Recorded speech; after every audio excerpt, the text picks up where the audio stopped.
Check कर लेंगे ना बड़ी आराम से। बस आपको देखिए देखने का तरीका होना चाहिए। अब देखिए क्या करेंगे, 37 दूना कितना 74, 74 और 74 में 1 जोड़े तो 75 डिवाइडेड बाई 2 परसेंटेज हटाया तो डिवाइडेड बाई 100। 25 से 3 बार में, 25 से 4 बार में 3/8 ना, 4 दूना 8। एक तरीका आपके पास ऐसा है। दूसरा आपके पास ये था कि इस पॉइंट को हटाने के लिए बटा 10 लिख सकते हैं। इस पॉइंट को हटाने के लिए डिवाइडेड बाई 10 लिखे, और आप जानते हैं प्रतिशत को हटाने के लिए क्या करते हैं, प्रतिशत को भगाने के लिए 100 से भाग देते हैं। तो भाग देने का मतलब 2 जीरो और कर दिए, क्या होगा ऐसा। अब देखिए 25 गुने 4 100 होता है, तो 40 बार में यहां कर दीजिए। और 25 से देखिए तो यह कटता है क्या 375, कितनी बार में, तो 25 एकम 25 और 10 35 125 उधर हो गया, तो 25 पचे 125, मतलब 25 से 15 बार में आपका 375 कट जाएगा। अभी भी कट रहा है, क्या कट रहा है, 3 पचे 15 तो 8 पचे, फिर कितना आया 3/, हो गया। कर सकते हैं ऐसा,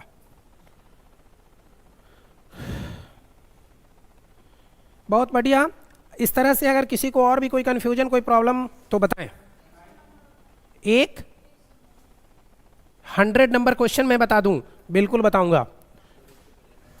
उसके पहले आप 99 के चक्कर में पड़ गए, फिर कभी वो 100 में नहीं बदलिएगा। आइए, इनका कहना है कि सर 99 और 100 बता दीजिए। लीजिए 99 और 100, अच्छा 100 पे ही आ गए होंगे आप लोग। और 99 में क्या था, 99 के पहले भी है। 1 से 50 तक में नहीं, अभी 1 से 50 में बहुत प्रॉब्लम हो जाएगा। उतरा दिए तो थे ही नहीं, अभी 4 ही मिला था।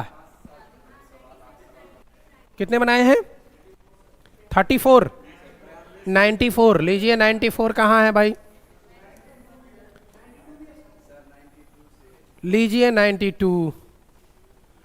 In a certain school, the number of students are increased and decreased by 10% in every particular year. If there is an increase in the year 2000, then what will be the percentage increase or decrease in the year 2003 in comparison to 2000? तो क्या दिक्कत है इसमें, x plus Y plus X Y by 100, बहुत सारे तरीके हैं। आसान से तो क्वेश्चन है, दिक्कतें कहाँ हैं। एक स्कूल में छात्रों की संख्या में हर दूसरे वर्ष 10% की वृद्धि और कमी हो जाती है। अच्छा, थोड़ा सा लैंग्वेज में आप फंसे हैं। वर्ष 2000 में वृद्धि हुई तो 2003 में 2000 की तुलना में संख्या कितनी वृद्धि या कमी हुई होगी, यही ना क्वेश्चन है। अच्छा, एक बात और समझिएगा, इंग्लिश वाले को भी पढ़िएगा। In a certain school the number of students are increased and decreased by 10% in every particular year.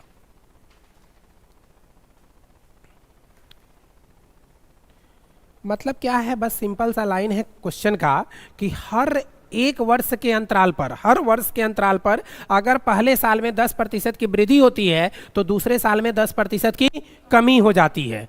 पहले साल में 10% की वृद्धि होती है तो दूसरे साल में 10% की कमी हो जाती है। यही बात क्वेश्चन में बोल रहा है। तो क्या करिए, 2000 की बात कर रहा है तो 2000 में अगर आप स्टार्ट कर रहा है किससे, हर दूसरे बार 10% की वृद्धि और कमी हो जाती है। मतलब पहले साल में वृद्धि कर दीजिए, दूसरे साल में कमी कर दीजिए।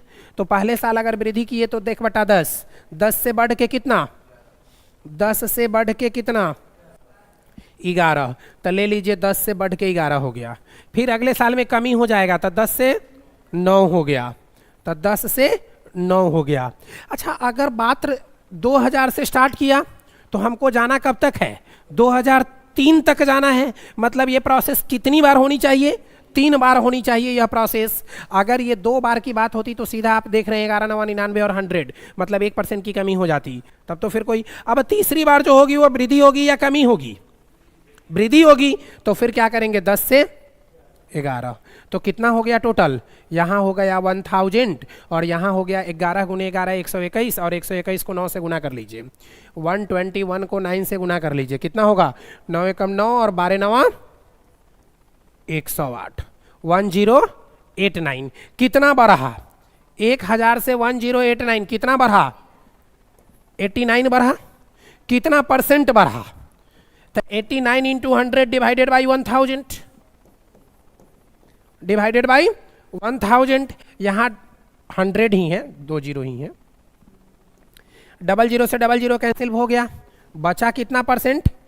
8.9% की वृद्धि हो जाएगी। ठीक है, अब आपके मन में आ रहा होगा कि सर इसमें तो कहीं ऑप्शन में है ही नहीं है, 8.9% कहीं ऑप्शन में नजर नहीं आ रहा है। देखिए, अगर आप इस क्वेश्चन के लैंग्वेज के अकॉर्डिंग इस क्वेश्चन को सॉल्व करिएगा तो आंसर यही होगा। ठीक है, अब दूसरी बात क्या है, इसमें और क्या क्या बातें दिख रही हैं, सो थोड़ा सा ध्यान से देखिए।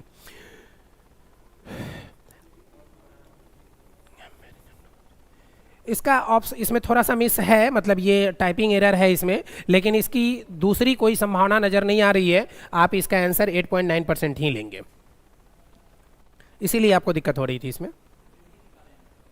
क्या बोले? एक बार कमी एक बार वृद्धि?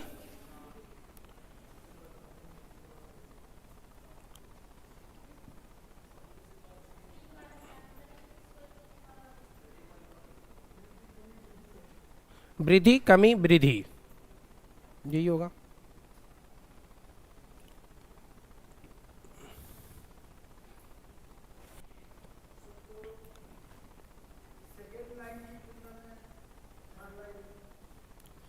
सेकेंड लाइन, एक स्कूल में छात्रों की संख्या में हर दूसरे वर्ष में 10% की वृद्धि और कमी हो जाती है। मतलब अगर पहले साल में कमी होगा तो दूसरे साल में वृद्धि होगी, या पहले साल में वृद्धि हो गया तो दूसरे साल में कमी हो गई। अब देखते हैं, अगर मान लीजिए कि पहले साल कमी से लेते हैं, क्वेश्चन स्पष्ट नहीं किया कि पहले साल में आप कमी से ले रहे हैं कि वृद्धि से ले रहे हैं, लेकिन अगर पहले साल में कमी से ही ले लेते हैं तो क्या होगा? 10 से 9 हो जाएगा, फिर दूसरे साल में 10 से 11 हो जाएगा, और तीसरे साल में फिर क्या हो जाएगा? 10 से 9 हो जाएगा, फिर कितना हो जाएगा? 1000, और ये कितना हो गया? 11 9 99, 99 को 9 से गुना किए, 9 9 81 के 1 8, 99 को 9 से गुना कर रहे हैं, 9 9 81, एक 8 बचा, 9 9 81 और 8, 891। तब भी आ रहा है क्या आंसर? तब भी एग्जैक्ट आ रहा है? नहीं आ रहा है।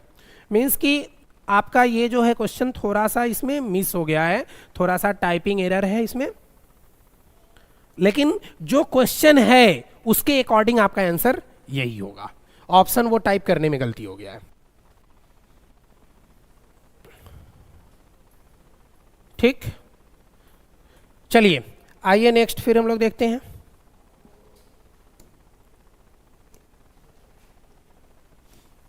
नाइन्टी टू के बाद और कहीं कोई कंफ्यूजन था तो बोलिए। 92 के बाद किसका? 94 का। अच्छा,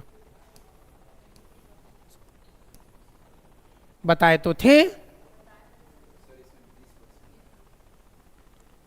बताए तो थे, एक बार चेक करिए। चलिए सभी लोग देखिए, कल बताया हुआ है, कल इसके लिए समय दिए थे, घर में ट्राई करने के लिए टाइम दिए थे, इसलिए अभी बनाने के लिए समय नहीं दूंगा। अभी सिर्फ आप एक बार क्वेश्चन को पढ़िए और फिर मैं सॉल्व करता हूं इसको। आप लोग घर में अगर नहीं बनाए हैं तो मुश्किल है, पढ़ना पड़ेगा घर पर भी। केवल आप क्लास के पढ़ाई से पॉसिबल नहीं है कि आप बहुत कुछ सीख पाएंगे, इसलिए घर में भी कुछ पढ़ा करिए। किसी आयत की लंबाई 25% बढ़ा दी जाती है। सुनिए, किसी आयत की लंबाई 25% बढ़ा दी जाती है, चौड़ाई को कितने प्रतिशत कम किया जाए कि क्षेत्रफल में कोई परिवर्तन ना हो? The length of a rectangle is increased by 25%। To maintain the same area the breadth has to be decreased by. तो ब्रेथ को कितना डिक्रीज करना पड़ेगा? ठीक, आप सबसे पहले बात करिए, कल के क्लास में, लास्ट क्लास में मैंने रेक्टेंगल के ऊपर बहुत सारी बातें किया था, रेक्टेंगल के बारे में बहुत कुछ बताया था।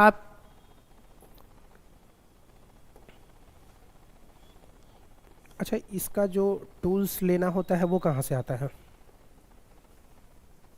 ऐसे अगर अभी हमको रेक्टेंगल बनाना है, कौन वाला?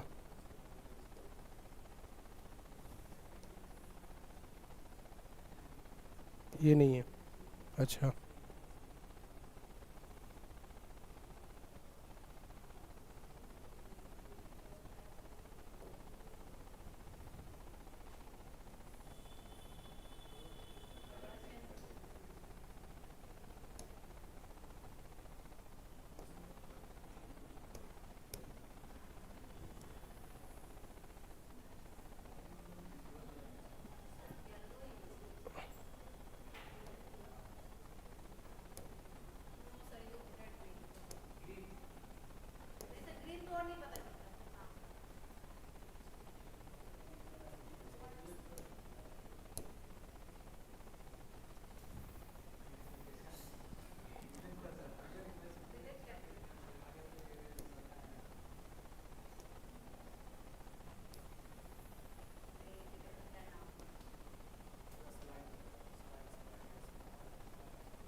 चलिए देखिए, कल हम लोग लास्ट क्लास में इस रेक्टेंगल के ऊपर बात किए थे।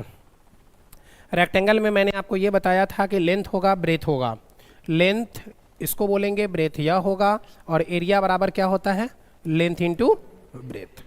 अब आपके पास दो चीज़ें पता है, या आप क्या क्या पता है, एरिया पता है, लेंथ पता है, और जो भी चेंजेस करनी है वो किस में चेंज करना है, ब्रेथ में चेंज करना है। जो भी चेंज करना है वो कहाँ चेंज होगा, ब्रेथ में चेंज होना है। अब आप ये बताएं कि अगर हमको ब्रेथ के बारे में कुछ सोचना है, मतलब कि ब्रेथ अगर निकालनी है और एरिया पता है, लेंथ पता है, तो क्या कैसे निकालेंगे? क्या हम नहीं लिख सकते हैं breadth is equal to area बटा लेंथ? बोलिए, ऐसा लिख सकते हैं कि नहीं लिख सकते हैं, एरिया बटा लेंथ। अब हम लोग आ जाइए इस क्वेश्चन पे। अब आइए क्वेश्चन पे क्या है कि किसी आयत की लंबाई 25% बढ़ा दी जाती है, चौड़ाई को कितने प्रतिशत कम किया जाए कि क्षेत्रफल में कोई परिवर्तन ना हो। क्षेत्रफल में कोई परिवर्तन ना हो, इस बात का क्या मतलब हो गया? क्षेत्रफल में कोई परिवर्तन नहीं हो, इस बात का मतलब एरिया का जो होगा वह यही हो जाएगा ना कि एरिया जो है वो रेशियो इसका किस में हो जाएगा, 1:1 में हो जाएगा, 1:1 में हो जाएगा। तभी ना पहले 1 यूनिट का एरिया था, अभी 1 यूनिट का एरिया है, तो एरिया में कोई चेंजेज नहीं हो रहा है। किस में चेंजेज हो रहा है? आयत की लंबाई में 25% की वृद्धि, लंबाई इज इक्वल टू 25%, और 25% की वृद्धि का मतलब क्या होता है, 25% की फ्रैक्शन कितनी होती है, 1/4। मतलब लेंथ 4 यूनिट रहा होगा, 1 यूनिट बढ़ गया, तो अब कितना यूनिट हो जाएगा, 5 यूनिट। लेंथ 4 यूनिट रहा होगा, 1 यूनिट बढ़ गया, तो अब कितना यूनिट हो गया, 5 यूनिट। अब हमको क्या करना है, एरिया बटा लेंथ करना है। क्या करना है, एरिया बटा लेंथ करना है, मतलब 1/4 और 1/5 करना है। तो 1/4 और 1/5, 1/4 इज टू 1/5, तो इसका रेशियो क्या हो जाएगा, 5:4। क्या हो जाएगा, 5:4। अब आप देखिए, 5 से घट के 4 कितना कम हुआ, 1। कितना से, 5 से, तो 1/5 का मतलब कितना परसेंट, 20% है कहीं आंसर में, 20%। लेकिन ये तो बड़ी लंबी कहानी हो गई, इतना भी नहीं करना था। करना क्या है, अब सिंपल समझिए, इससे भी आसान तरीका से बिना पेन का कैसे ये क्वेश्चन बनेगा। आप ये जानते हैं कि लेंथ और ब्रेथ को आपस में गुना करते हैं तो क्या मिलता है, एरिया मिलता है। इसका मतलब यह है कि यदि लेंथ को बढ़ाएंगे तो ऑब्वियस है कि ब्रेथ जो है वो घटेगा, लेंथ को बढ़ाएंगे तो ब्रेथ घटेगा। मतलब कल के डेट में ही हमने आपको यह बताया था कि एक्सपेंडिचर, चीनी वाला जो कहानी बताए थे कि एक्सपेंडिचर और प्राइस, मतलब प्राइस और क्वांटिटी, प्राइस और क्वांटिटी, जो प्राइस है, जो मूल्य है, और जो मात्रा है, मूल्य और मात्रा दोनों एक दूसरे के व्युत्क्रमानुपाती होते हैं। कल ही बताए थे कि price and quantity both are inversely proportional to each other. तो अब यहां भी वही बात आ रही है निकलकर कि length and breadth both are inversely proportional to each other. अगर लेंथ बढ़ेगा तो ब्रेथ घटेगा। तो जैसे ही हमको ये पता चल गया कि length and breadth both are inversely proportional to each other, then हम क्या करेंगे, 25% की फ्रैक्शन लेंगे, कितना, 1/4, मतलब लेंथ में 4 से बढ़ के 5। तो ब्रेथ ऑब्वियस है कि इसी रेस्पेक्ट में, इसी रेशियो में घटेगा। ब्रेथ की रेशियो क्या हो जाएगी, 5:4। अब 5 से 4 घटा दीजिए, 1/5 इज इक्वल टू 20%। तो ये कंसेप्ट आपके दिमाग में होना चाहिए कि लेंथ एंड ब्रेथ दोनों जो होता है वो क्या होता है, एक दूसरे का इनवर्सली प्रोपोर्शनल होता है। लेंथ का इनवर्सली प्रोपोर्शनल तुरंत निकाल दिए, 5:4। जैसे ही लेंथ का इनवर्सली प्रोपोर्शनल निकाले, यह ब्रेथ हो गया, और ब्रेथ में आप कितना घट रहा है, तो 5 से 4 1 कम हो रहा है, कितना से, 5 से, 1/5 का मतलब 20% होता है। ऐसे भी बना सकते थे। ये पूरा प्रोसेस है, ऐसा क्यों हुआ ये बताने के लिए आप शॉर्ट में ऐसे बना सकते हैं, इसको नोट करिए।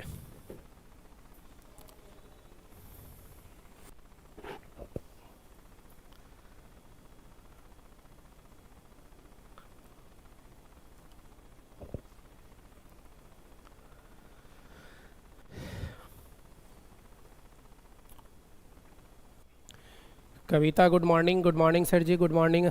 पिंटू कुमार, राधे राधे सर जी, राधे राधे।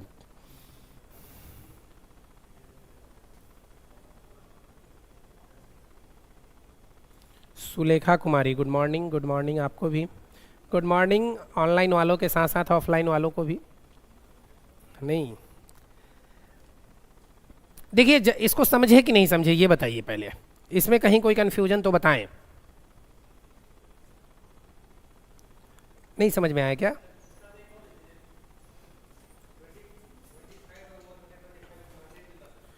थोड़ा पानी का अरेंज करिए।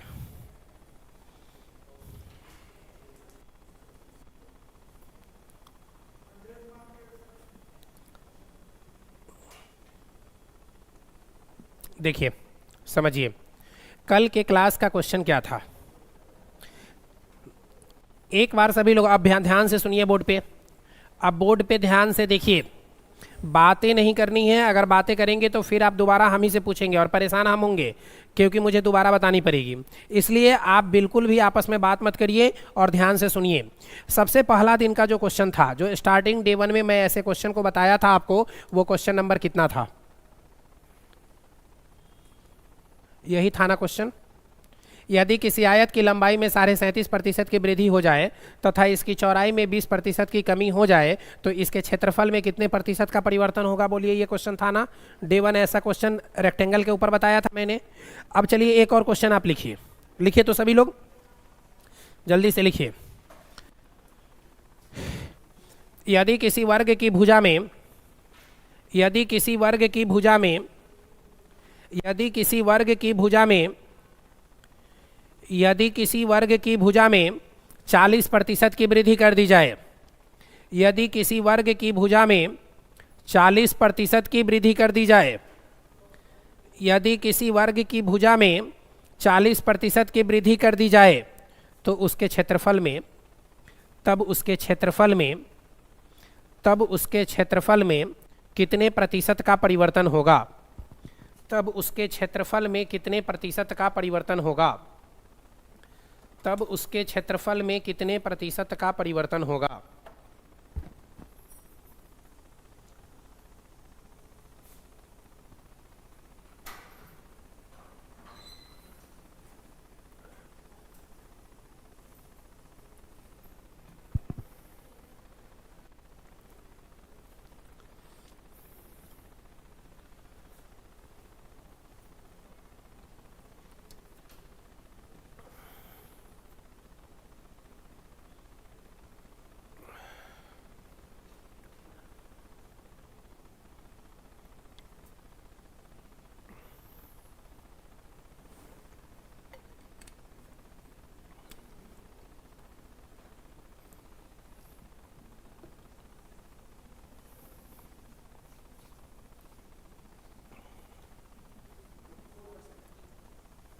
कितना? नहीं, इसका मतलब घर में नहीं पढ़े हैं, बिल्कुल भी नहीं बनाए हैं। गलत हो गया।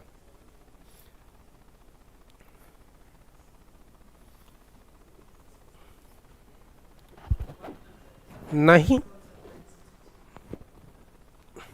अब देखिए ऐसे पहेलियाँ बुझाइएगा तब तो फिर गलत बात है ना। ये तो पहली हो गया ना, ये नहीं तो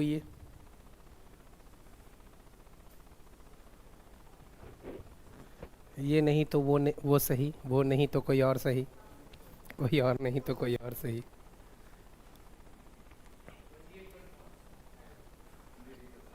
क्या गलत है भाई? मैंने सेम क्वेश्चन दिया हूं, बिल्कुल भी क्वेश्चन में चेंजेज नहीं है, केवल आयत की जगह वर्ग कर दिया हूं। आयत के कंसेप्ट में और वर्ग के कंसेप्ट में क्या अंतर है? What's the differences between the rectangle and area, sorry square? क्या है डिफरेंसेज दोनों में? बस इतना ही डिफरेंस है ना कि रेक्टेंगल का एरिया निकालना होता है तो लेंथ इनटू ब्रेथ होता है, जबकि स्क्वायर का एरिया निकालना होता है तो एरिया इज इक्वल टू सब का गोल है पूरा। अच्छा, बड़ी दुर्भाग्य है, कल एक लड़का आया हमसे मिलने, मतलब वो सिर्फ इसलिए आया कि मैं अब मैट्रिक पास कर गया हूँ, मुझे आगे क्या करना चाहिए, इंटर में क्या करना चाहिए, इस बात के लिए वो आया था मिलने हमसे। एक्चुअली उसके पिताजी उसको भेजे थे मेरे पास, और जब मैंने उसका ओवरऑल देखा कि तुम्हारा स्कूलिंग कैसा है, तो स्कूलिंग बहुत अच्छी स्कूल से है। मतलब अच्छे स्कूल से है, बहुत अच्छे नहीं कहा जाएगा, लेकिन हाँ मतलब इतना अच्छा खासा स्कूल है कि पैसा तो बहुत बर्बाद किया है, इसमें कोई शक नहीं है। लास्ट 2 ईयर से पटना में रह के पढ़ भी रहा है, और कहानी ये है कि उससे भी मैंने यही पूछा था कि डायगोनल बताओ स्क्वायर, स्क्वायर का क्या होता है। कहानी खत्म है। और वो कहता है कि हम तैयारी करेंगे आईआईटी का। नहीं, मुझे लगा कि आईआईटी की तैयारी करोगे तो कुछ तो होगा। शुरू तो बहुत ऊपर से किया था, लेकिन धीरे धीरे बहुत नीचे आया, और फिर अंत में लगा कि अरे यार क्या कर रहा है। बताइए, उस बच्चे का भविष्य बर्बाद हो चुका है। अब वो कुछ नहीं कर पाएगा अपने लाइफ में। मतलब बहुत मेहनत करना होगा उसको कुछ करने के लिए। शायद वो 12th फेल की तरह कुछ करना पड़े। मतलब जिस लेवल का मतलब उसमें दिखाया गया है, उस लेवल की मेहनत कुछ करनी पड़ेगी। एनीवे, आइए, कहाँ है? हाँ, तो आइए, हमने अभी आपको जो क्वेश्चन दिया उस क्वेश्चन पे बात करते हैं। आप लोग क्या कैसे पढ़ाएंगे बच्चों को? मैथ नहीं पढ़ाना है। एक बात समझिए, 8th-9th क्लास तक आपके पास एक ऐसा नॉलेज होना चाहिए ना कि किसी भी सब्जेक्ट में आपको डाल दिया जाए तो आपके पास वो चीज़ें होनी चाहिए कि बच्चे को 3 घंटा बैठा के पढ़ा ले। आज मैं यहाँ खड़ा हूँ, इस पोडियम पे खड़ा हूँ, मैथ्स हटा दीजिए, मैथ्स के अलावा कोई भी सब्जेक्ट आप उठा के हमको दे दीजिए, मैं अगला 10 घंटा तो आपको यहीं बैठा के रखूँगा बिना किसी किताब का। मैं बुक नहीं उठाऊँगा। और आप ये भी देखते हैं कि मैं मैथ्स के लिए भी तो बुक नहीं उठाता हूँ। और ऐसे किसी भी सब्जेक्ट में, हिस्ट्री, पॉलिटी, ज्योग्राफी, इकोनॉमिक्स, कोई भी सब्जेक्ट आप उठा लीजिए, उर्दू वो पढ़ा देंगे। नहीं, उर्दू वाले कोई होंगे तो देखिए तो मैंने क्या लिखा है। कोई बोलिए तो क्या लिखा हूं? क्या लिखा हूं? राम। अच्छा, इसी को थोड़ा ऐसा कर देते हैं तो अब क्या हो गया? दाम। ठीक है, देखिए अब समझ में आ गया ना कि उर्दू को जानते हैं।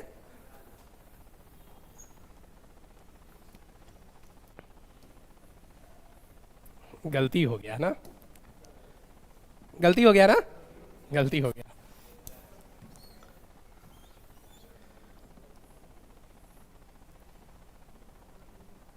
ऊपर दे दिए तो हम खुदा लिखना चाह रहे हैं, गलत हो जा रहा है।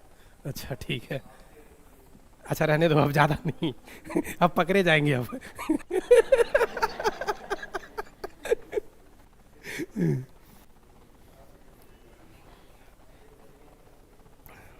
चलिए, आइए, छोटा थे बचपन में तो मतलब हॉस्टल में एक मैम थी, वो उर्दू पढ़ाती थी, तो वो पूरा सिखा दी थी, अली बे पे ते टे से जिम चे, जो पूरा होता है ना वो उसका, फिर मतलब जो मात्रा होती है अली जबर ऐसे करके जो पढ़ते हैं ना, वो सब कुछ आ गया था। मतलब उर्दू पढ़ना बहुत अच्छे से जानते थे, बहुत अच्छे से नहीं लेकिन हाँ मतलब ठीक ठाक से पढ़ लिया करते थे। धीरे धीरे भूल गए। चलिए आइए देखते हैं क्या करना है। ये था आपके रेक्टेंगल की बात कर रहा था।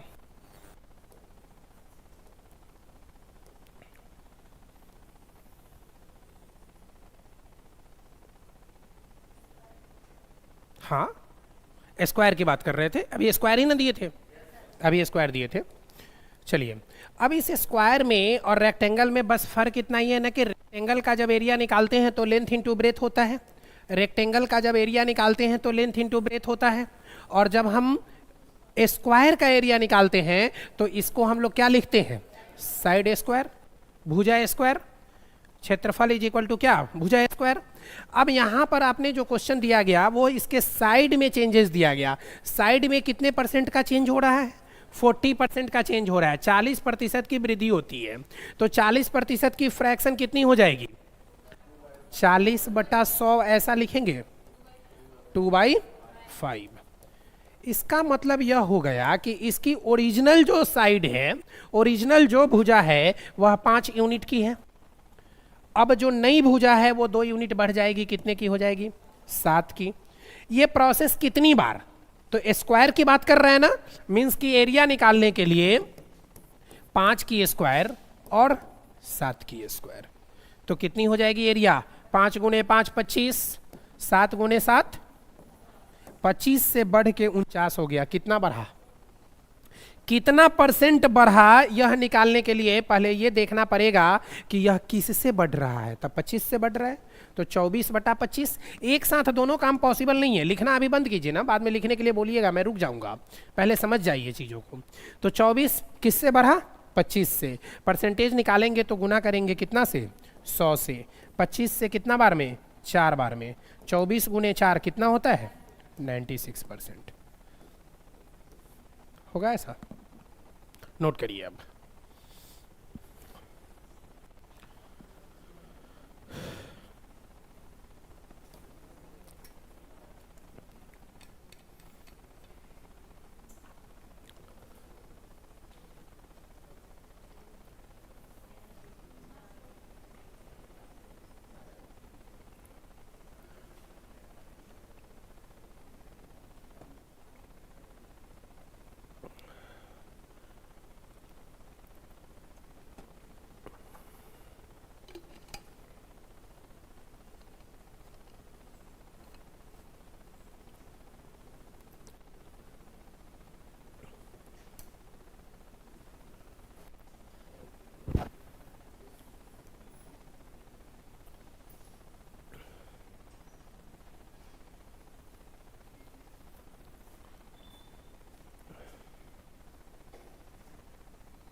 ठीक है, अब एक और क्वेश्चन लिखिए।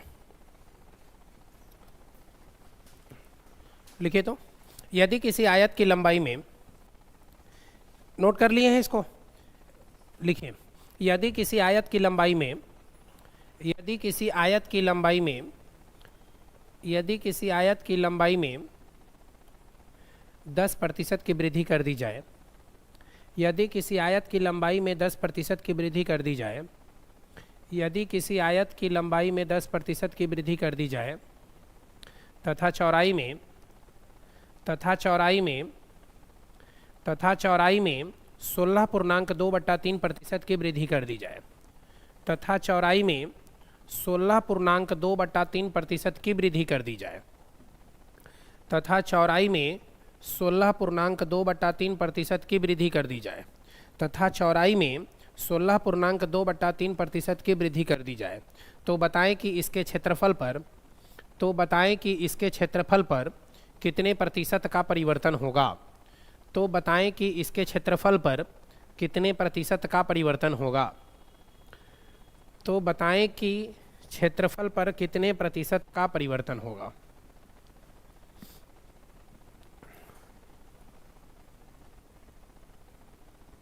तो बताएं कि इसके क्षेत्रफल में कितने प्रतिशत का परिवर्तन होगा।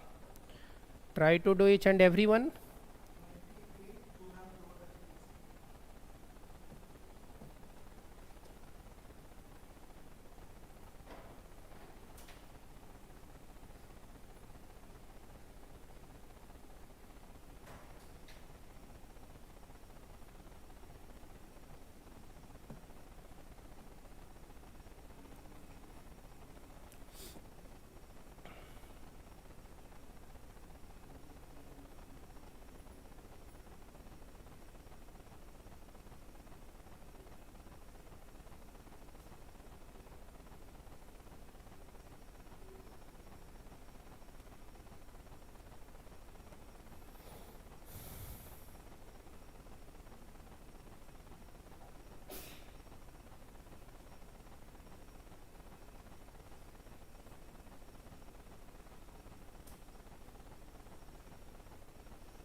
ट्वेंटी एट पॉइंट समथिंग आ रहा है। चलिए देखते हैं। देखिए क्या बताया अभी मैंने क्वेश्चन में कि रेक्टेंगल की बात किया हूं इस बार।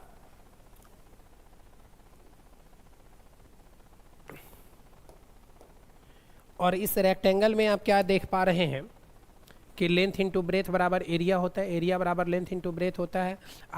आयत की क्षेत्रफल, आयत का क्षेत्रफल बराबर लंबाई गुने चौड़ाई होता है। देखिए ये सारे फार्मूला, मैं फार्मूला का एक बुकलेट आप लोगों को प्रोवाइड करवा दूंगा अगले क्लास में। नेक्स्ट क्लास में मतलब कल या परसों जब भी क्लास लगती है तो मैं आपको एक बुकलेट तैयार आप सभी के पास पहुंच जाएगा जिसमें सारे फार्मूलाज दिए हुए हैं। अगर आज उस सारे फार्मूला को आप अच्छे से लर्न कर लेंगे, याद कर लेंगे एक बार, तो मुझे लगता है कि 5-7 नंबर तो ऐसे ही निकल जाएगा आपका। 7-8 नंबर तो फार्मूला से ही होता है सब कुछ।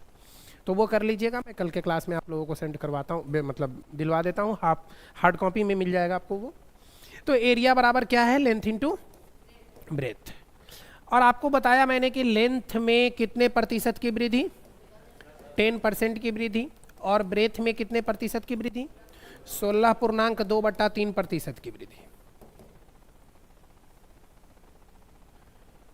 और एरिया हमको चाहिए। अब जैसे ही लेंथ की बात कर रहे हैं 10%, तो फ्रैक्शन क्या है, 16.2/3% की फ्रैक्शन। यही बात मैं शुरू से बताते आ रहा हूं हर क्वेश्चन में, अगर क्वेश्चन में कुछ नया बदले तो बताएं। यही बात हो रही है। क्या हो गया इसमें, लेंथ, ओरिजिनल लेंथ कितने की, 10 की, बढ़ा कितना से, हो गया कितना, 11। ओरिजिनल ब्रेथ कितने की, बढ़ा कितना से, हो गया कितना, 7। 10 गुने 6 कितना, 60। 11 गुने 7 कितना, 77 होगा ऐसा। अब क्या होगा, 60 से बढ़ के 77 कितना हुआ, 17 बढ़ा, कितना परसेंट, तो 17/60 गुने 100, 0 0 कैंसिल, 170/60, 170/6। जो भी होगा इसको ब्रेक करेंगे मिक्स्ड फ्रैक्शन में, वही आंसर होगा। बोलिए इसको समझने में कहीं कोई कंफ्यूजन किसी को भी तो बताएं।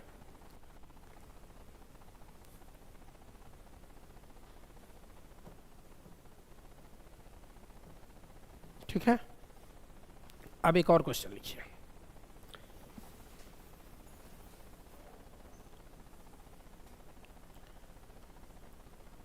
नोट कर लिए इसको, लिखिए एक और। यदि किसी आयत की लंबाई में, यदि किसी आयत की लंबाई में 14.2/7% की वृद्धि कर दी जाए, यदि किसी आयत की लंबाई में 14.2/7% की वृद्धि कर दी जाए, 14.2/7% की वृद्धि कर दी जाए, तथा उसकी चौड़ाई में 12.5% की कमी कर दी जाए, तथा उसके चौड़ाई में 12.5% की कमी कर दी जाए, तथा उसके चौड़ाई में 12.5% की कमी कर दी जाए, तो उसके क्षेत्रफल पर कितने प्रतिशत का परिवर्तन होगा। तब उसके क्षेत्रफल पर कितने प्रतिशत का परिवर्तन होगा। यदि किसी आयत की लंबाई में 14.2/7% की वृद्धि कर दी जाए तथा उसके चौड़ाई में 12.5% की कमी कर दी जाए, तो बताएं कि उसके क्षेत्रफल में कितने प्रतिशत का परिवर्तन होगा। तो बताएं कि उसके क्षेत्रफल में कितने प्रतिशत का परिवर्तन होगा।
चलिए देखिए, तो क्वेश्चन नंबर 99 सभी लोग ट्राई करिए एक बार जल्दी से।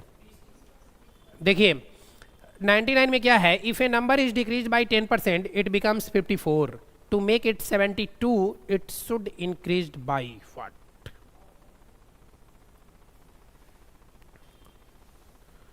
क्या बोला, यदि किसी संख्या को 10% कम कर दी जाए तो वह 54 हो जाती है, उसे 72 बनाने के लिए कितना बढ़ाना होगा, उसे 72 बनाने के लिए कितना बढ़ाना होगा। अच्छा 10% कम कर दी जाए तो वह 54 हो जाती है। हाँ 90% की वैल्यू 54 दी गई है, तो 100% की वैल्यू निकाल लेंगे, उसके कंपेयर में फिर चेक कर लेंगे कि 72 कितना है। क्या है एक बार देखिएगा, 10% की फ्रैक्शन कितनी होती है, 10% की फ्रैक्शन कितनी होती है 1/10। 1/10 में मतलब कि 1/10 में 10 में 1 यूनिट कम हुआ तो हो गया कितना यूनिट, 9 यूनिट। 1/10 तो 10 ओरिजिनल, 1 कम तो फाइनल कितना 9, और इस 9 यूनिट की वैल्यू दे दी गई है कितना 54, 54। तो 9 यूनिट की वैल्यू 54, तो 1 यूनिट की वैल्यू 6, तो 10 यूनिट की वैल्यू 60। बोलिए होगा क्या, 10 यूनिट की वैल्यू 60। तो 100% जो वैल्यू है वो आपकी 60 है। अब इस 60 को 72 बनाने के लिए कितना बढ़ाना होगा, मतलब कितना प्रतिशत बढ़ाना होगा, यही ना। तो 60 है ओरिजिनल, हमको बनाना कितना है 72, तो कितना बढ़ाना है 12 बढ़ाना है। कितना परसेंट बढ़ाना है, तो 12 किस से 60 से। परसेंटेज निकालने के लिए कितना से गुना 100 से, तो गुना 100, 0 से 0 सीधे काटते ना, 12 25 60 और 20 25 100। अच्छा इतना भी नहीं करना था, हमको बनाना होता तो क्या करते, सीधा समझिए, 60 से 72 कितना ज्यादा 12 ज्यादा। अगर किसी संख्या का 10% निकालते हैं तो 6 होता है। बोलिए याद है, बताए थे, राइट हैंड साइड से एक डिजिट काउंट करके पॉइंट डाल दीजिए, 10% निकल जाएगा। तो 10% की वैल्यू 6, तब 12 कितने परसेंट की वैल्यू 20% की वैल्यू, 12 कितने परसेंट की वैल्यू 20% की वैल्यू। तो डायरेक्ट आंसर करिए कहीं 20%, आंसर डी।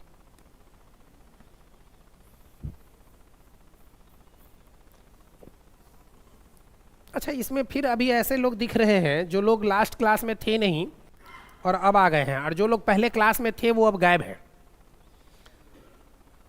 नहीं इतना मतलब सीरियस होके पढ़िए, अगर नहीं सीरियसली पढ़ पाएंगे ना तो फिर नहीं समझ पाएंगे। तुम तो हो स्टार्टिंग से ही, बाबा रहते हैं।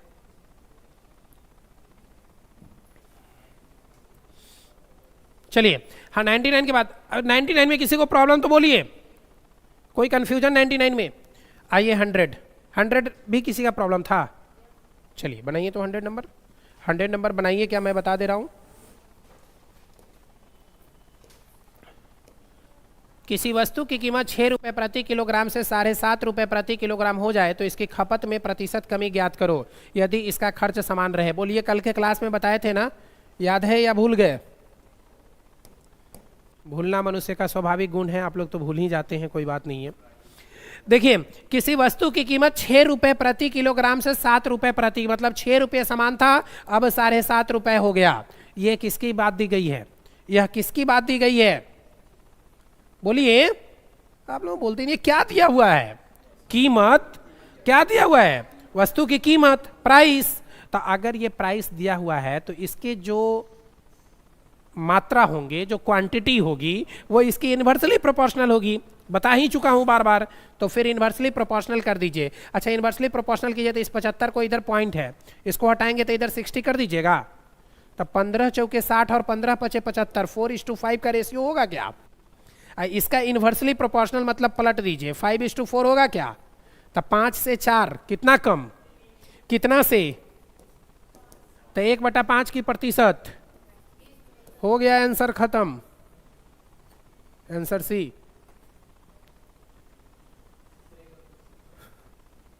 क्या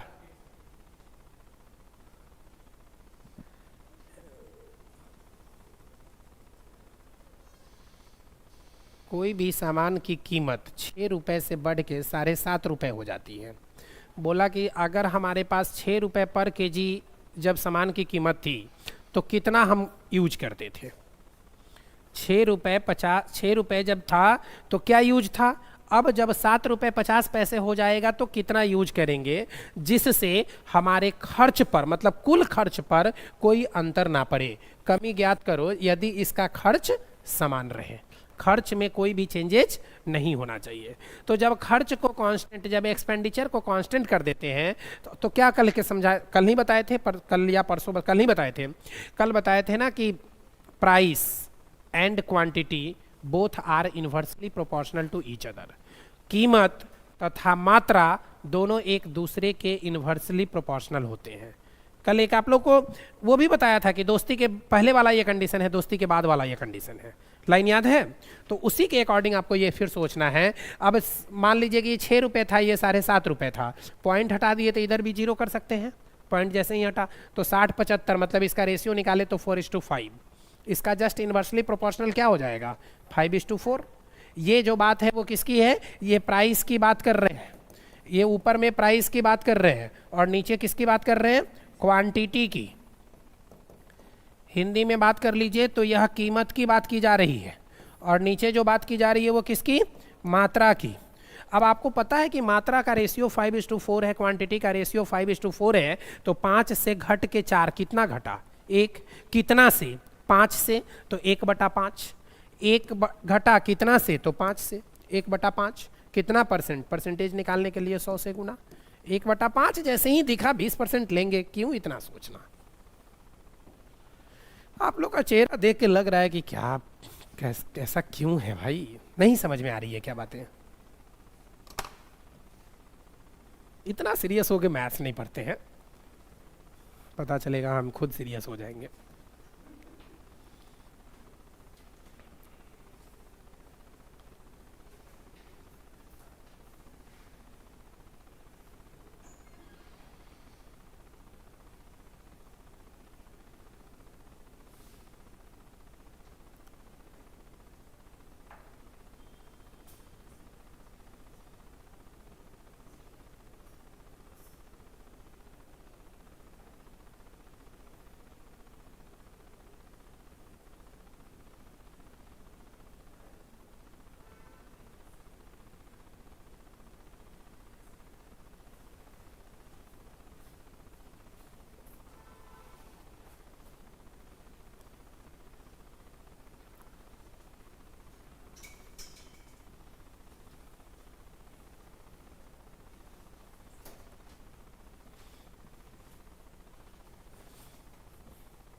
हम्म, 101 नंबर बनाइए तो सभी लोग। जो बनाएगा मेरे तरफ से डेयरी मिल्क सिल्क खाएगा, और अगर नहीं बना तो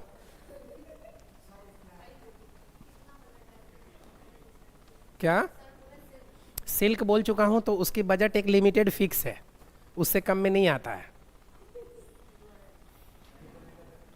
नहीं, वही पूछा हूं कि नहीं बनेगा तो फिर जो बनाएगा वो खाएगा।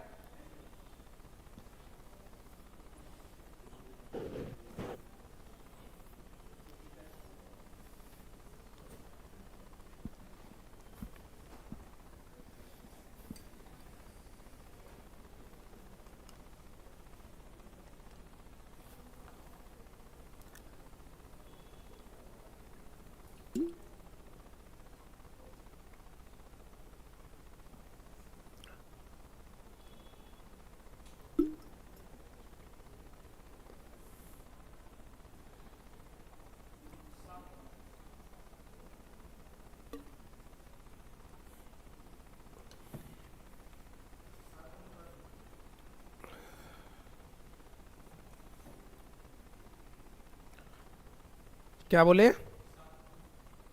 7:2 कहाँ से आ गया? 7:2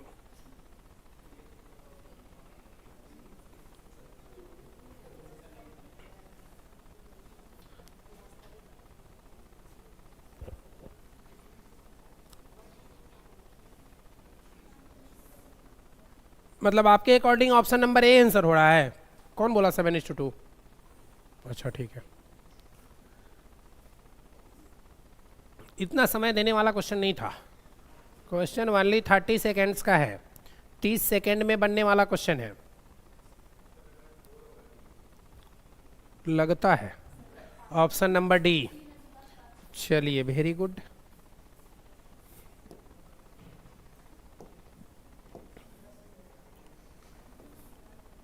हाँ ठीक है, कोई एक बोला ना कि ए होगा, एक कोई बोल रहा है मेरा सी होगा, तब बी बचा क्यों है? हाँ, कोई बोल दो इधर से भी बी। ऐसे नहीं, लॉजिक दो। कैसे बनाया, सी कैसे होगा? अगर सी होगा तो कैसे होगा, अगर ए होगा तो कैसे होगा?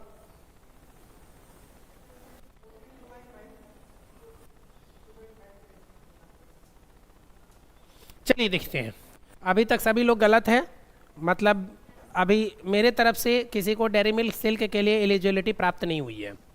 आइए, चावल की कीमत 40% बढ़ जाती है, तब यदि खर्चे को पहले जितना रखना हो, खर्चे को पहले जितना रखना हो, मीन्स कि एक्सपेंडिचर पर कोई असर ना पड़े, यही ना क्वेश्चन का है। लॉजिक यही है कि उसके एक्सपेंडिचर पर कोई असर ना पड़े, एक्सपेंडिचर रिमेन्स द सेम। तो इसकी कम की गई खपत तथा वास्तविक खपत का अनुपात ज्ञात करें। तो सबसे पहली बात करते हैं कि चावल की कीमत 40% बढ़ जाती है, तो 40% की फ्रैक्शन कितनी होती है? इसमें तो कोई दिक्कत किसी को नहीं है। ये बात किसकी की जा रही है? कीमत की।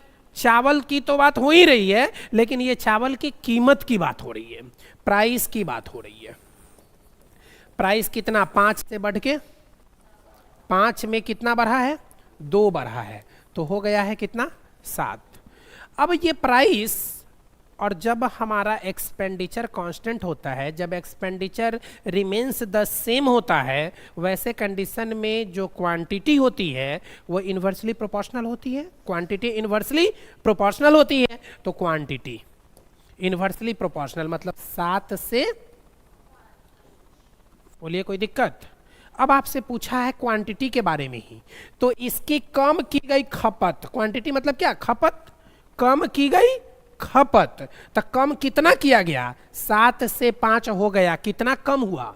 2। तो कम की गई खपत 2 तथा वास्तविक खपत का अनुपात ज्ञात करें, तथा वास्तविक खपत का अनुपात ज्ञात करें। तो वास्तविक खपत कितना था? 7। तो 2:7 होगा क्या आंसर? 2:7। 2:7 ऑप्शन कौन है? सी। क्या बोले?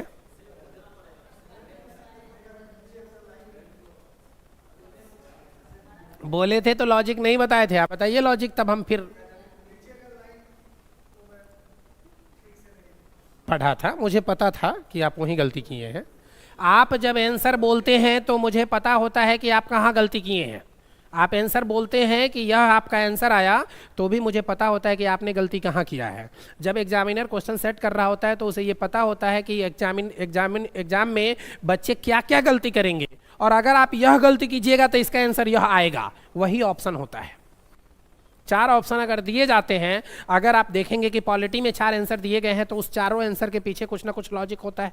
तो मैथमेटिक्स में भी अगर 4 ऑप्शन दिए गए होते हैं, तो इस चारों के पीछे कुछ ना कुछ लॉजिक होता है कि बच्चा क्या गलती करेगा, और जो गलती करेगा उसके अकॉर्डिंग आंसर क्या आएगा, वो भी आपके ऑप्शन में होता है। आइए, क्वेश्चन नंबर 101 के बाद बात करते हैं हम लोग फिर 102 भी नहीं, अभी 102 रहने दीजिए।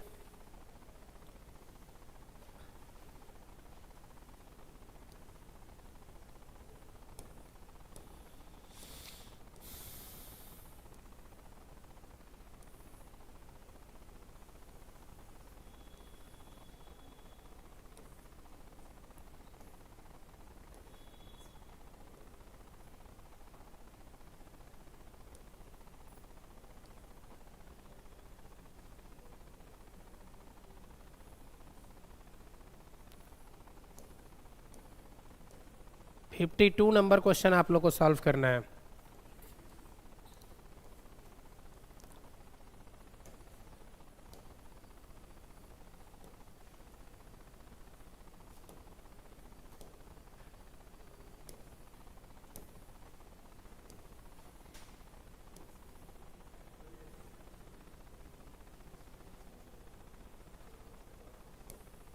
नहीं, रुक जाइए।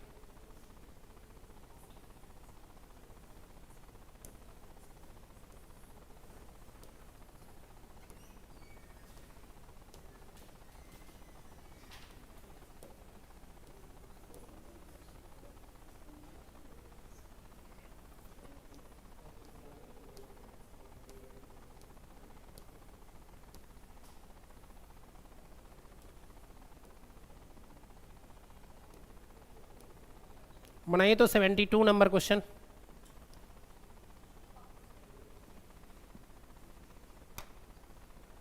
72 नंबर क्वेश्चन सॉल्व करिए सभी लोग।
बी,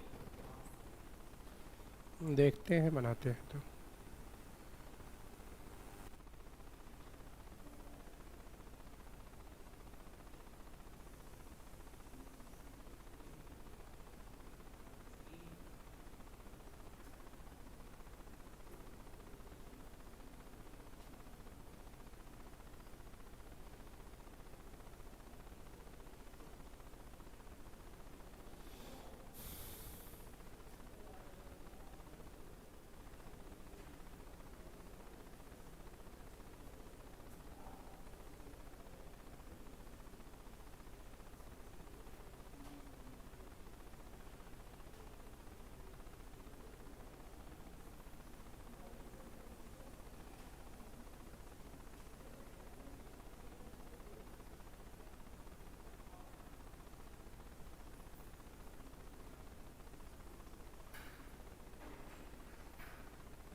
बना,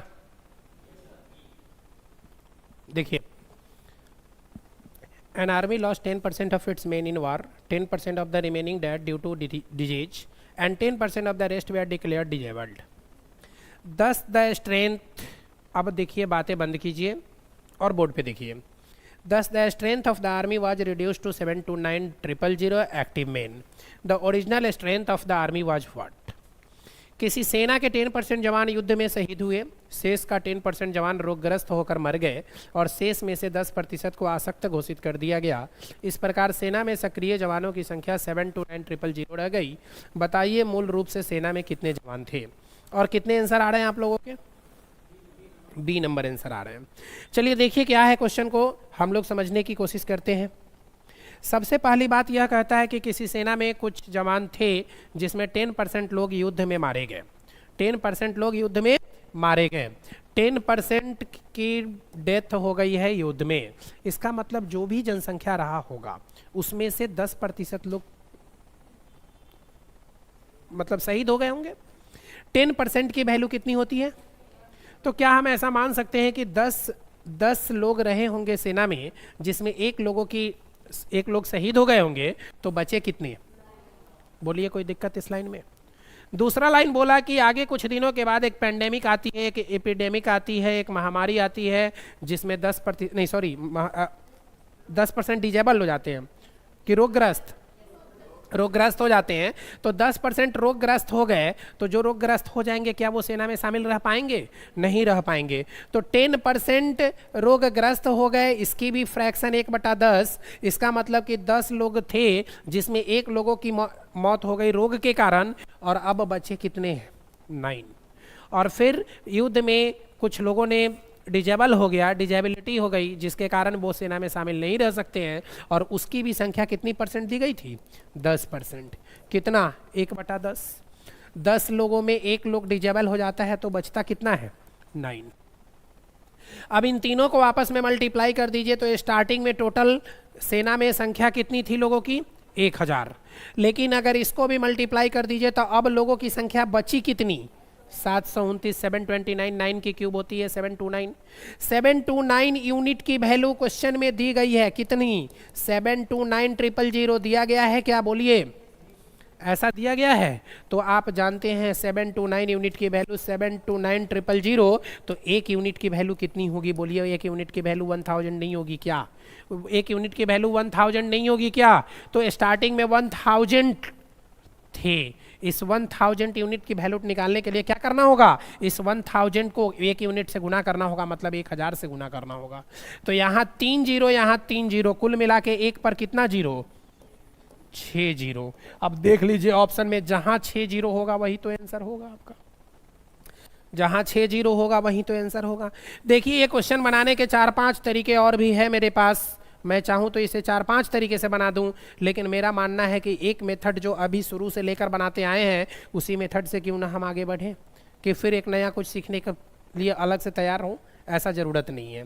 x मान के बोलिएगा बना देंगे, 100 मान के बोलिएगा बना देंगे, फार्मूला से बोलिएगा बना देंगे। CI का जो फार्मूला होता है A = P × 1 + R/100 to the power NT जो भी होता है उससे भी कहिएगा बना देंगे।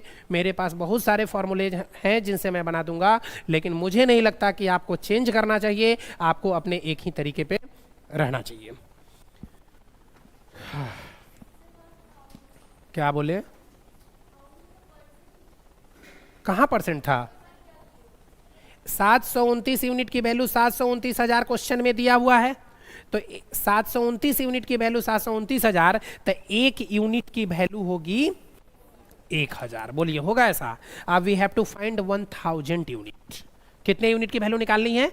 1000 यूनिट की वैल्यू निकालनी है। तो 1000 यूनिट की वैल्यू 1000 ई गुना एक यूनिट से गुना करेंगे तो 1000 गुने 1000।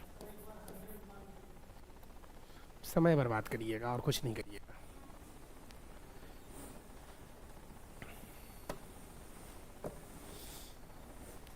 ठीक है, ये बेसिक ही तो है, यह बेसिक ही तो है मेरे भाई। नहीं मानेगा, लो बता देते हैं। चलिए मान लीजिए कि पहले स्टार्टिंग में सेना की जनसंख्या थी x। स्टार्टिंग में सेना की जनसंख्या कितनी थी? x का 10% शहीद हो गया, तब बचा कितना? 90%। अब इसका 10% लोग महामारी में मारे गए तो 10% खत्म हो गया, बचा कितना? 90%। अब फिर इसका 10% लोग डिजेबल हो गया तो 10% खत्म, डिजेबल हो गया तो बचा कितना? 90%। और इसकी वैल्यू अकॉर्डिंग टू क्वेश्चन दी गई है 729 ट्रिपल जीरो। सॉल्व कर लीजिए, x की वैल्यू निकाल लीजिए, आंसर होगा आपके पास।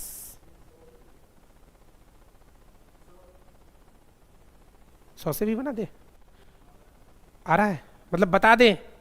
अच्छा, इसको सॉल्व करके हम बताएं या आप लोग सॉल्व कर लेंगे? इसको सॉल्व करने तो आना चाहिए आपको। अगर सॉल्व करने आता है तो गुड, और नहीं आता है तो हम क्या करें? दूसरा देखिए, 100% थी शहर की जनसंख्या या सेना की जनसंख्या। इस 100% में 10% लोग शहीद हो गए, बचा कितना परसेंट? 90% होगा। फिर क्या हुआ? 10% लोग महामारी में मारे गए, तो फिर बचे कितना परसेंट? 90%। और फिर इसमें से 10% लोग डिजेबल हो गए, तो बचे कितने परसेंट? 90%। और इसकी वैल्यू जो आएगी वो कितनी होगी?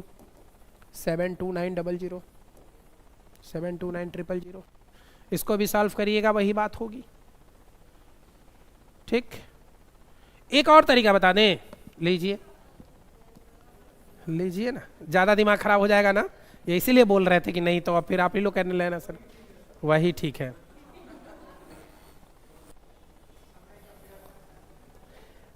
मान लीजिए कि x थी जनसंख्या, सेना की जनसंख्या थी x में 10% लोग मारे गए। 10% की फ्रैक्शन कितनी होती है? 1/10। तो 10 में एक लोग मारे गए तो बचा कितना? 9/10 होगा ऐसा। फिर ये 10% लोग क्या हुआ? फिर से 10% लोग बीमारी से मारे गए, तो फिर यहाँ भी 10 में एक मारा गया तो बचा कितना? 9/10। फिर से एक बार 9/10 कर दे बिना बोले हुए, और इसकी वैल्यू 72900 होगी ऐसा। अब देखिए, ये 10 10 10 तीनों डिवाइड में है, इधर आएगा तो मल्टीप्लाई में होगा। 72900 इंटू 1000, बोलिए, ये तीनों इधर डिवाइड में है, इधर आके मल्टीप्लाई में होगा। और ये तीनों 9 इधर मल्टीप्लाई में है, तो इस साइड आके क्या होगा? होगा ऐसा डिवाइड में। और ये 999 की वैल्यू 729 के बराबर होता है, ये आप जानते हैं। एक पर 1 2 3 4 5 6 0 आंसर। अब आपकी मर्जी है, 4 5 तरीका तो बता ही दिए, अब आगे बताऊंगा तो बाकी लोग हल्ला करने लगेंगे कि सर अब रहने दीजिए, आप ही पे गुस्साएंगे सब, बोलेंगे कि आप ही पूछ के इतना ज़्यादा सर को बोल दिए बताने के लिए। आइए अगला क्वेश्चन, नोट भी करना था क्या? 73 नंबर बनाइए तो सभी लोग।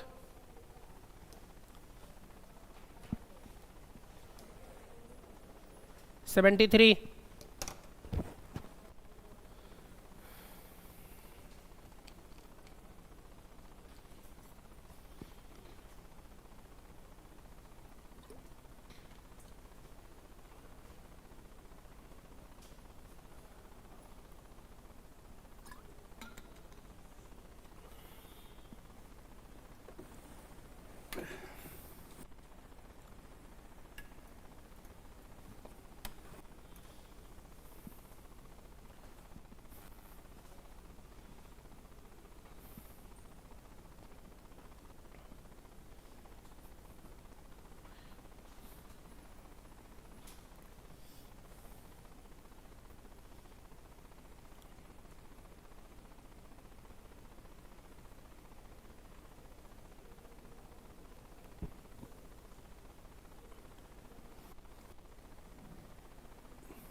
कितने लोगों ने बना लिया? मैं सबकी कॉपी चेक कर लूँ? मैथमेटिक्स बनने के बाद की खुशी यही होती है, और फिर ना बने तो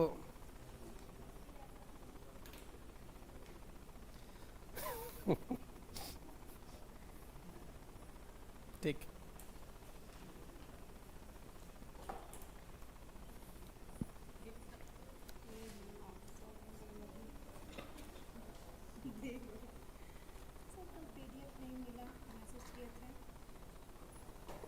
बोल देंगे आज पहुंच जाएगा। तो सेम तो है क्वेश्चन, बताइए ना। फिर देखिए 12% बाढ़ में बह गई, तो 12% की फ्रैक्शन कितनी होती है?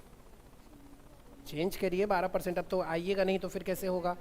अब ये पिछले दिन मैं लगता है कि 4-5 दिन का तो क्लास निकल चुका है। अब 5 दिन के क्लास को हम 5 मिनट में कैसे समझा सकते हैं? ये पॉसिबिलिटी नहीं है।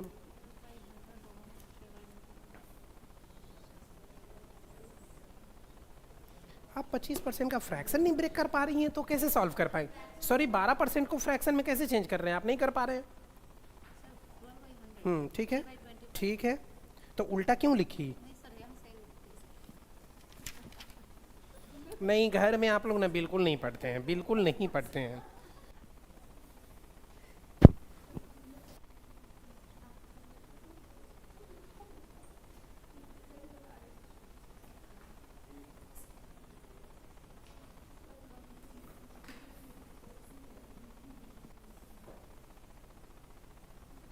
ठीक तो है, आगे बढ़िए। सही बनाए यहाँ तक। हाँ, यहाँ तक सही है।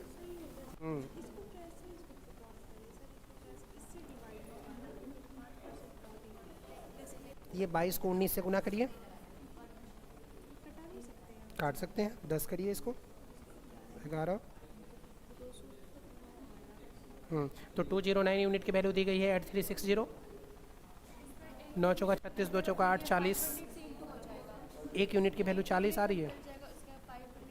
हाँ 500। हाँ, डिवाइड करेंगे।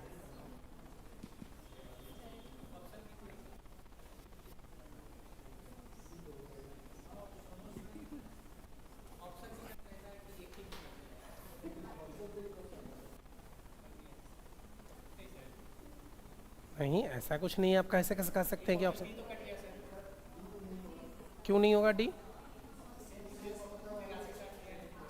अच्छा डी कट गया। हाँ तो ठीक है, एक डी कट जाएगा, बाकी 3 तो निकालना पड़ेगा ना।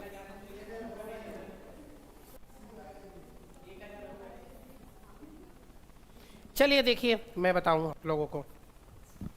किसी गांव में 12% बकरियां बाढ़ में बह गई और शेष बकरियों में से 5% बकरियां किसी बीमारी से मर गई।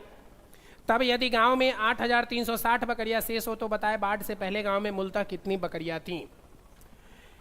A village lost 12% of its goats in a flood and 5% of the remainder died from disease. If the number of goats left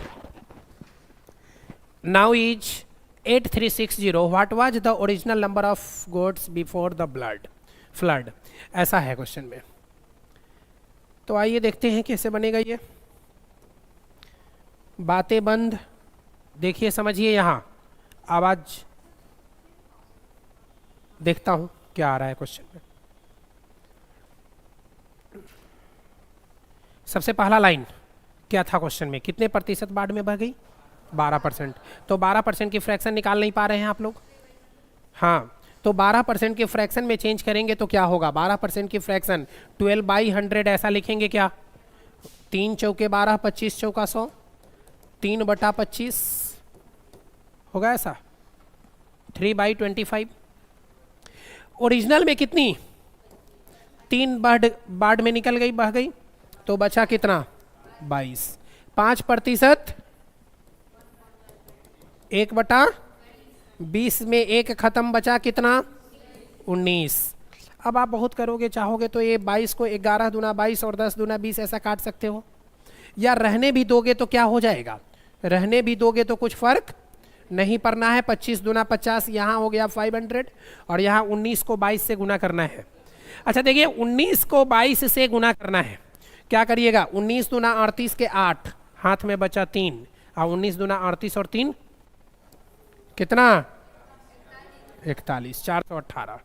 अब इसी 418 यूनिट की वैल्यू ना क्वेश्चन में दी गई हुई है। 418 यूनिट की वैल्यू कितनी दी गई है?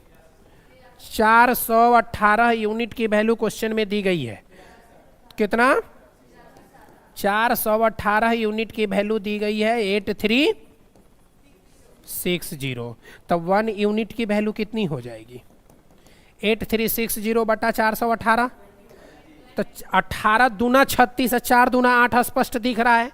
तो 418 से कितना बार में? 20 बार में। इसलिए 500 यूनिट की वैल्यू कितनी हो जाएगी? 500 यूनिट की वैल्यू कितनी हो जाएगी? तो 500 इंटू 20 इज इक्वल टू कितना जीरो? 10 पर 4 जीरो, 10 पर 3 जीरो, 1 पर 4 जीरो, ठीक, 10,000। तो 10,000 देखिए जहां आंसर होगा वही आंसर होगा आपका। कितना नंबर ऑप्शन? बी लीजिए,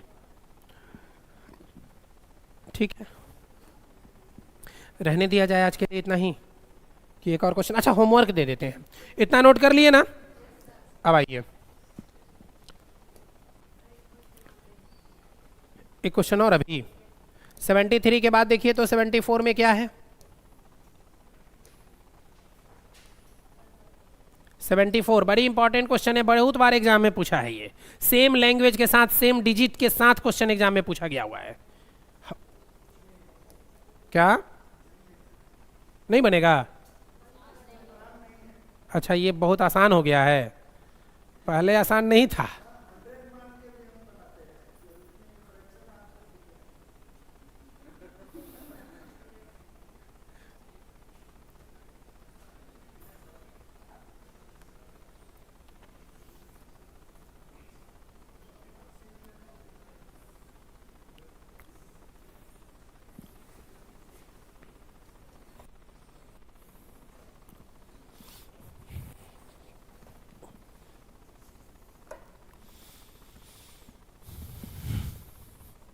आइए देखिए, तो मैं बता दूं या बन जाएगा आप लोगों से? तो बनाइए बनाइए।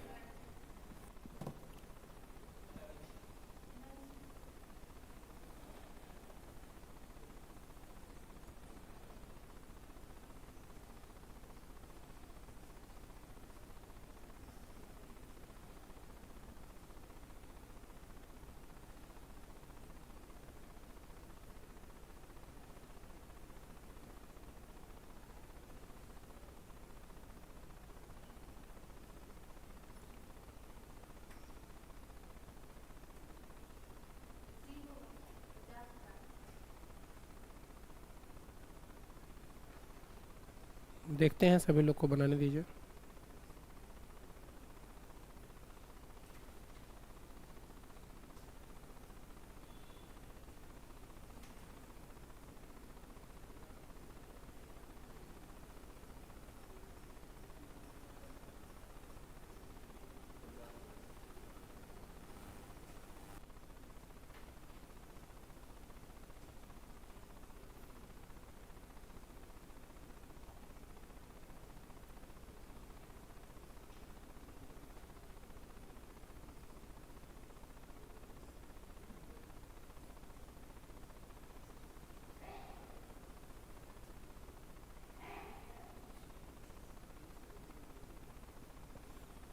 चलिए देखिए, 74 नंबर था ना क्वेश्चन, बता दूं। In a library, 30% of the books are in Hindi, 40% of the remaining are in French, and 60% of the remaining are in the Spanish. The remaining 8400 books are in English language. What is the total number of books in library? तो books में, library में total कितने books हैं? किसी पुस्तकालय में 30% किताबें हिंदी में, शेष का 40% फ्रेंच में तथा शेष का 60% स्पेनिश में है तथा बची हुई 8400 किताबें अंग्रेजी में हो, तो पुस्तकालय में कुल कितनी किताबें हैं? ठीक, केवल डिजिट एक बार हमको बोल दिएगा। सबसे पहली लाइन, सबसे पहले लाइन में कौन सा सब्जेक्ट? सब्जेक्ट क्या है? हिंदी। कितना परसेंट? 30% की फ्रैक्शन 3/10।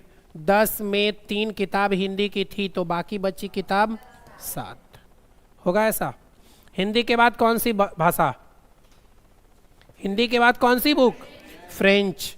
कितना परसेंट? 40%। 40% की फ्रैक्शन मतलब 5 बुक थी फ्रेंच की, जिस 5 टोटल बुक थी जिसमें 2 बुक फ्रेंच की थी, तो बची कितनी? 3। बोलिए होगा ऐसा? इसके बाद फिर कौन सी भाषा? स्पेनिश। कितना परसेंट? कितना? 60% स्पेनिश। 60% स्पेनिश मतलब फ्रैक्शन कितने की? 3/5 की। 5 ओरिजिनल, 3 स्पेनिश है, तो बचा कितना? 2। और अब आपके पास जो बुक बची है वो कौन सी भाषा की बुक बची हुई है? 8400 बुक बची हुई है ना, 8400 बुक बची हुई है, और वो कौन सी भाषा की है? इंग्लिश की। इंग्लिश की 8400 भाषा, 8400 बुक बची हुई है अंग्रेजी की। अब देखिए ना, टोटल इसमें कुछ कैंसिल होने वाला भी है कहीं? क्या नहीं होने वाला है तो छोड़ दीजिए, होगा भी तो 2 से बहुत फर्क नहीं पड़ेगा। 5 गुने 5 25 गुने 10 250। 21 चौका 84, 21 42, ठीक तो है। 42 और इधर हो गया कितना? 250। इस 42 यूनिट की वैल्यू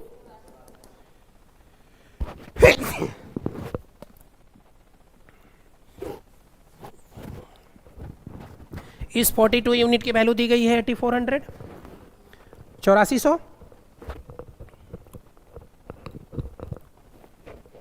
तो क्या होगा? अगर 42 यूनिट की वैल्यू है 8400 तो 1 यूनिट की वैल्यू कितनी होगी? ये 42 से कैंसिल हो जाएगा। 42 से कैंसिल हो गया कितना बार में? 200। तो हमको चाहिए कितने यूनिट की वैल्यू?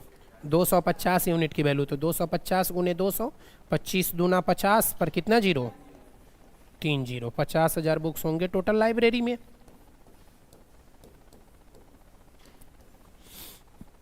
बोलिए समझ पाए या नहीं? अब आप बताएं कि क्या ये कंसेप्ट हर एक क्वेश्चन पे लागू हो रहा है या नहीं हो रहा है? एक ही तरीके से ना अभी तक सारा बताया हूँ, और मुझे लगता है कि अब आप लास्ट की तरफ हैं, इसलिए मतलब अब ये टॉपिक कंप्लीट किया जाए। अगले दिन आपको जो भी डाउट होगा, जिस तरह का भी प्रॉब्लम हो सकता है कि कोई टाइप छूट गया होगा, वो टाइप सब आप बना के आएंगे घर से, मीन्स कि कल लगेगी क्लास। थोड़ा टाइम बढ़ाइए ना, इतना थोड़ा और टाइम बढ़ा दीजिए लोग का। तो फिर आप लोग ना मतलब ये करिए, घर में बनाइए प्रॉब्लम। मिलते हैं हम लोग फिर अगले क्लास में, तब तक के लिए ऑल द बेस्ट। नहीं, उतना बनाने की ज़रूरत नहीं है, हम जितना बता दिए बस इसमें आप ना घर में बनाइएगा। जो होमवर्क आपको दे रहा हूँ वो आपका होमवर्क रहेगा। 74 तो हो गया, 75 नंबर घर में बनाइएगा, 76, 77, 78 ये सब घर में बनाइएगा, ठीक ना? मतलब ये टाइप पूरा बना जाइएगा तो। हाँ, ये जो अभी टाइप बता रहा हूँ, कितना नंबर टाइप? 4 नंबर था या 5 नंबर? टाइप नंबर 4, ये सभी बनाइएगा पूरा।